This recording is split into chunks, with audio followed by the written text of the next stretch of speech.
اقول لكم سالفه شباب البومب. جانا عامر طبعا، عامر مو عامر شباب البومب، لا عامر خوينا. طبعا عامر خوينا كذا معتوه، يدخل علينا تربت تربت تربت، يحب شباب البومب، يسوي نفس حركات. يا شباب البومب بيصورون عندنا حلقه. يس يس. ما ادري وش هو، ابو عبير كذا مسوي حركه روني وعزيز مصد يعني. فجاء وقت التصوير. يوم جاء وقت التصوير وصلت، طبعا انا كالعاده دقني منتفش، وجهي كذا توني صاحي ومايل، فوضعي دمار. قالوا لي كذا كذا يجي كذا واحد يقول تعال معي تفضل ركبني سياره. قلت بس انخطفت رب الكعب، انخطفت رب الكعب الحين انا كذا عرفت، وهذا وبروح يجيبون دي على ظهري. فركبت بسياره صغيره اكسنت وراكب ورا.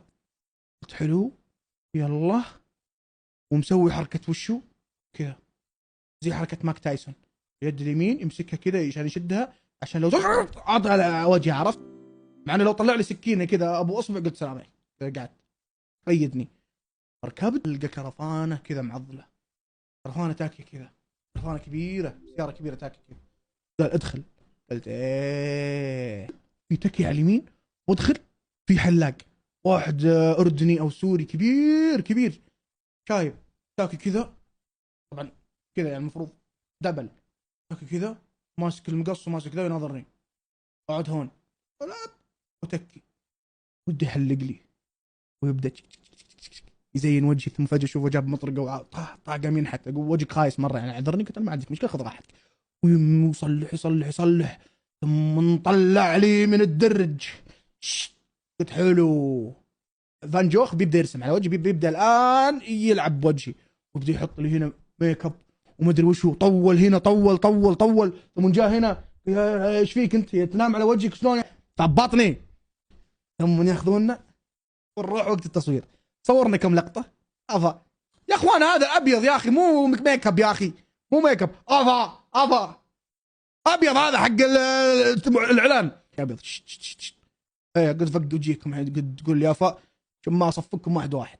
اخوان وادخل على المقر ويجي وقت التصوير، صورنا واحده كذا ثم صورنا واحده كذا، ثم جاي على الشيء اللي انا صراحه كنت مستحي وخايف اني اقول لكم اياه. يا عيال قعدنا في تكية البلوت. انتم عارفين اللقطه اللي صارت في حقه البلوت، صار في كم سين تصوير تكيت. المهم قاعد يشرح لنا، مع النص قاعد اقراه. عامر سوف يسوي كذا، انا اقول يا غشيم انت يا اخي، وانا ارد على عامر اقول له ما انت الغشيم يا طنب، وهو يقول لي اقول اهديها يا تيلي، وانا يلعن شكلك يا الله يلعنك الله كذا، عرفت؟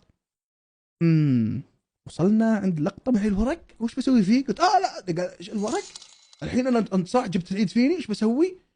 برميه على وجهك. ها افا كيف هذا النص تبي عاد ولا؟ قال يا اخي عادي يا اخي، يا اخي هذا تمثيل يا اخي، هذا مو انت مدري وشو. قلت له شلون يعني بترمي الورق على وجهي؟ قال يا اخي عادي يا اخي، انا في مرات التمثيل لما امثل مع ناصر القصبي كان يضربني بقلب، عشان انت ممثل انت لازم تطلع ذا. فانا قلت انا ممثل انا ممثل انا ممثل. فقعد له وانا قطعت قيد يا غشيم، شاف هذا وش كاتشب؟ انا الغشيم يا اللي ما تعرف تلعب، انا بعرف العب. وقلت اوكي احنا اتفقنا، انا برمي الورق على وجهي يعني، يلا قمنقه يا اخي الله يقلع لعبك ادري وش. ويرجع يده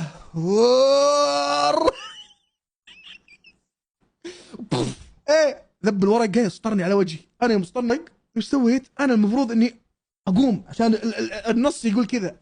يوم ضربني بالورق على وجهي انا انصدمت والتفت على عادل، لان عادل من اول يضحك علي، من اول عادل كان يضحك علي وكان متحمس اللقطه كذا. العيال كلهم في اللقطه هذه قاعدين على اليسار يناظروني. ذب علي الورق بوجهي، انا قلت فلشت، ضحكت والتفت يسار واقوم ابغى اكمل اللقطه ونسوي كت ونعيد اللقطه لاربع مرات. وابو سعد دمج ستيف قاعد يدمج قاعد يدمج قاعد يدمج قاعد يرمي عليه الورق. يا يا الله. بس ايه، والحيوان رماني المره الاولى اعطاني واحده فلشت من قوتها. اول الثانيه الثالثه الرابعه كلها على خفيف. ها ها ها اقسم بالله ايه. يوم نزل الاعلان قلت بس بس الحين الناس بيطقطقون بيشقون علي. وش صاروا يسوون تركيب العيال؟ انه يوم ذب على وجهي قمت بروح اضربه يعني. اللي اغنيه يو ار ديد، يو ار ديد، عرفتوا؟